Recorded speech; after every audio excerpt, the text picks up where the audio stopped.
നമസ്കാരം. ഈ അടുത്ത കാലത്തൊരു പണിമുടക്ക് നടന്നല്ലോ. കേന്ദ്ര സർക്കാരിൻ്റെ നയങ്ങൾക്കെതിരെ സംസ്ഥാന സർക്കാരും സംസ്ഥാന സർക്കാരല്ല, ഇടതുപക്ഷ സംഘടനകളും ഒക്കെ ചേർന്ന് ഒരുമിച്ച് നടത്തിയ ഒരു പൊതുപണിമുടക്കുണ്ടല്ലോ. പൊതുപണിമുടക്കെന്ന പേര്, പക്ഷേ നിലവിൽ ഹർത്താലിൻ്റെ പേരും ഹർത്താൽ നടത്താൻ പാടില്ല എന്നൊരു നിയമം എന്തൊക്കെ ഉണ്ടല്ലോ, അതിന് പേര് മാറ്റി പൊതുപണിമുടക്കുന്നത്. ഞാൻ ഇത് കഴിഞ്ഞിട്ട് അടുത്ത ദിവസമേ നമ്മുടെ ഒരു സുഹൃത്ത് ഒരു ഷോപ്പ് നടത്തുന്നുണ്ട്, കട നടത്തുന്നുണ്ട്.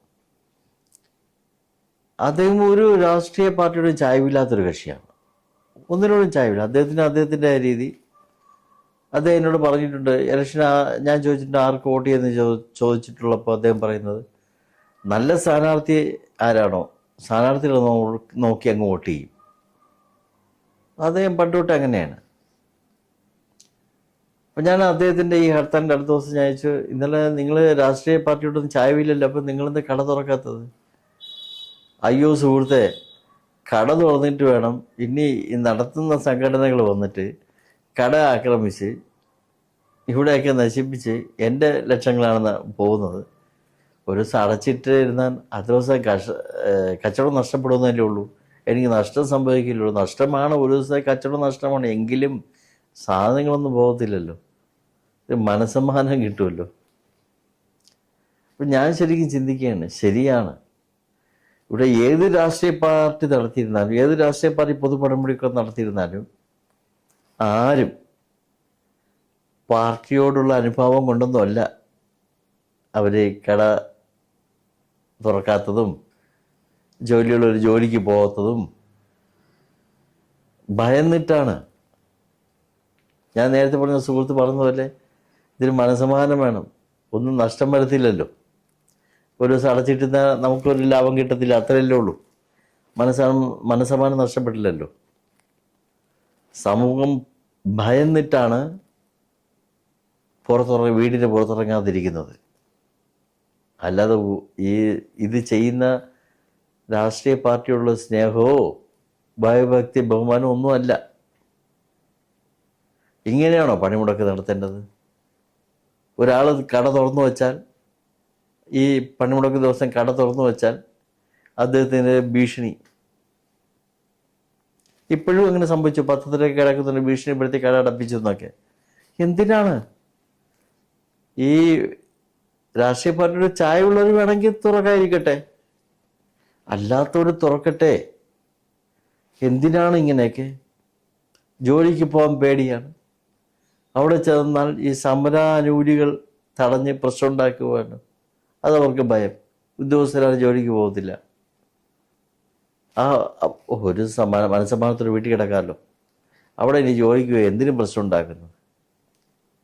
അപ്പം അടുത്ത ദിവസം അത് പത്രത്തിൽ വരുന്നത് എന്താണ്? പൊതുപണിമുടക്ക് വൻ വിജയം.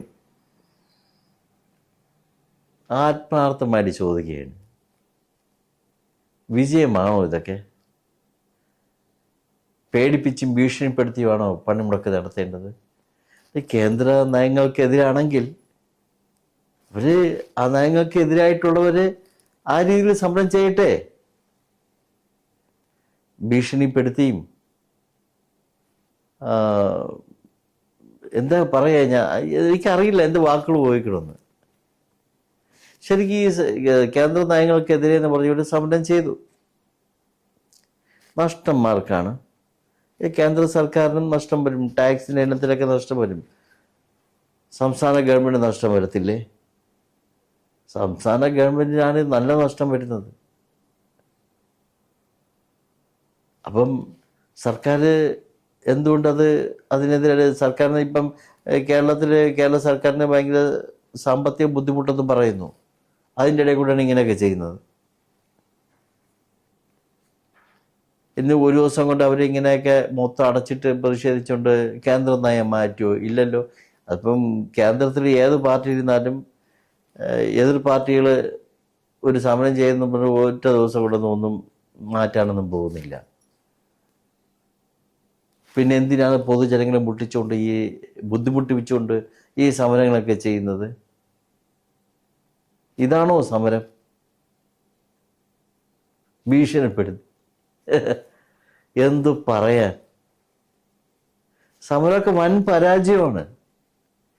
അന്നിപ്പം ഏത് പാർട്ടി നടത്തിയിരുന്നാലും ഇങ്ങനെ ഭീഷണിപ്പെടുത്തി ഭയപ്പെടുത്തി ഒക്കെ ചെയ്യുന്ന സമരം വിജയിച്ചു എന്ന് പറയുന്നത് വൻ പരാജയം എന്ന് ഞാൻ പറയുള്ളൂ. ഒന്ന് ആലോചിച്ച് നോക്കിയേ മനുഷ്യൻ്റെയൊക്കെ അവസ്ഥകൾ. ഇങ്ങനെയാണോ ഇതൊക്കെ ചെയ്യേണ്ടത്, പ്രതികരിക്കേണ്ടത്, സമരം ചെയ്യേണ്ടത്? ഇതെന്ത് സമരം? ഇതെന്ത് പണിമുടക്ക്? ഈ ചെറുകിട കച്ചവടക്കാരെ കുറിച്ചൊന്ന് ആലോചിച്ച് നോക്കണം. ഈ ബങ്ക് കട നടത്തുന്ന കച്ചവടക്കാർക്കൊക്കെ അവർക്ക് തുച്ഛമായിട്ടുള്ള ലാഭമാണ് കിട്ടുന്നത്. അവർ വേറൊരു സ്ഥലത്ത് നിന്ന് സാധനം എടുത്തുകൊണ്ട് വെച്ച് ഇവിടെയൊക്കെ ചെയ്യുമ്പോഴത്തേക്കും അവർക്ക് പോലും കട തുറക്കാൻ പറ്റുന്നില്ല. ആ ബങ്ക് കട തുറക്കാൻ പറ്റുന്നില്ല. ഒരു ദിവസം തുച്ഛമായിട്ടുള്ള വരുമാനമാണ്. അവരെയൊക്കെ ബുദ്ധിമുട്ടിപ്പിക്കുകയല്ലേ ചെയ്യുന്നത്? എന്താണ് സമൂഹം ഇതിനെക്കുറിച്ചൊന്നും പ്രതികരിക്കാതെ? എല്ലാവർക്കും ഭയമാണ്. ഈ പറഞ്ഞ ഞാനായാലും പ്രതികരിക്കില്ല കേട്ടോ. പക്ഷേ മനസ്സമാനം വേണം, ജീവിച്ചു പോട്ടെന്ന് പറയും. അങ്ങനെയാണ്. കാരണം എന്താണ്? മറ്റൊരു പിന്നെ ഭീഷണി ഭയങ്കര രീതിയല്ലേ. അതൊന്നും ഞാൻ പറയുന്നില്ല. അതൊക്കെ പേടിച്ചിട്ട് ഞാനായിരുന്നാലും എനിക്കൊരു കട ഉണ്ടാക്കി ഞാനും ഇതേ ചെയ്യും, അടച്ചിടും. കാരണം എൻ്റെ കടയിലെ സാധനങ്ങൾ നഷ്ടപ്പെടുത്തണ്ട, ജീവിക്കണം. ഇതൊക്കെ കാലഹരണപ്പെട്ടു പോയ സമര രീതികളാണ്. ഇങ്ങനെയുള്ള സമരങ്ങൾ കൊണ്ട് എന്ത് നേടുന്നു? നഷ്ടമല്ലാതെ, ഈ സർക്കാർ നഷ്ടമല്ലാതെ എന്തെങ്കിലും പ്രയോജനം ഉണ്ടാകുന്നുണ്ടോ? നമ്മളൊന്ന് ആത്മാർത്ഥമായിട്ടൊന്ന് ചിന്തിച്ചു നോക്കിയേ. ഇപ്പം ഈ അടുത്ത സമയത്ത് നടന്ന പൊതുപണിമുടക്ക് അതുകൊണ്ടുണ്ട് കേരള ഗവൺമെൻറ് എന്തെങ്കിലും നഷ്ടമല്ലാതെ എന്തെങ്കിലും ലാഭം ഉണ്ടായോ? പിന്നെ എന്തിനാണ് ഈ സമരം ചെയ്യുന്നത്? സമരം ചെയ്യാൻ വേറെ എന്തെല്ലാം മാർഗങ്ങളുണ്ട്?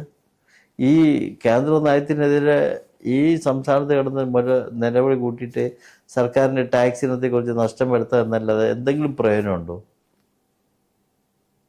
അങ്ങനെ നടത്തുന്ന സംഘടനകൾ ഡൽഹിയിൽ പോയിട്ട് സമരം ചെയ്യട്ടെ. എല്ലാ സ്റ്റേറ്റിൽ നിന്നും ഈ സമരം നടത്തുന്ന സംഘടനകളെല്ലാം ഡൽഹി പോയി സമരം ചെയ്യട്ടെ. ഭരണകൂടത്തിന് സമീപം. മറ്റുള്ള എന്തിനാണ് പൊതുജനങ്ങളെ ബുദ്ധിമുട്ടിപ്പിക്കുന്നത്? എന്തൊരു കഷ്ടമാണിതൊക്കെ. ഞാൻ പറയുന്നത് തെറ്റോ ശരിയോ എന്ന് നിങ്ങൾ ചിന്തിച്ചോ.